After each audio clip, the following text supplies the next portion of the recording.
Faites ce que je dis, mais surtout pas ce que je fais. Alors que le Conseil constitutionnel accompagne avec plaisir la réforme des retraites d'Emmanuel Macron, ses membres sont pourtant soumis à un traitement particulièrement privilégié.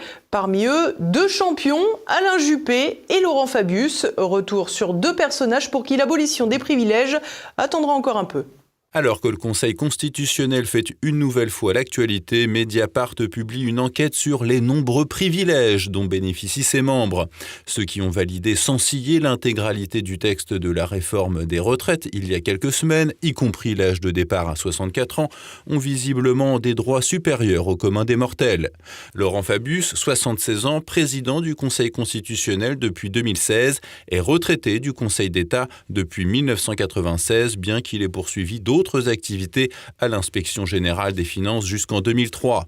C'est donc à 50 ans seulement que l'homme a commencé à toucher une pension de retraite. Si Mediapart rappelle que le principe de la retraite à 50 ans des fonctionnaires parlementaires a été supprimé en 2003, Laurent Fabius avait donc pris les devants.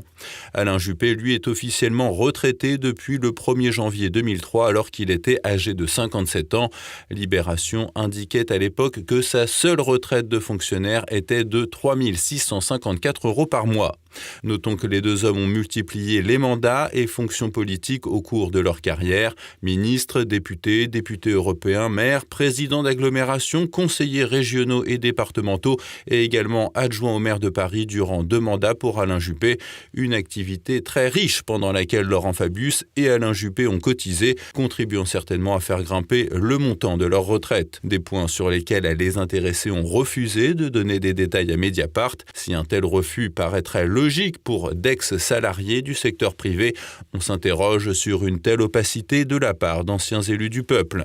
Laurent Fabius et Alain Juppé ont par ailleurs bénéficié durant l'essentiel de leur carrière d'une défiscalisation.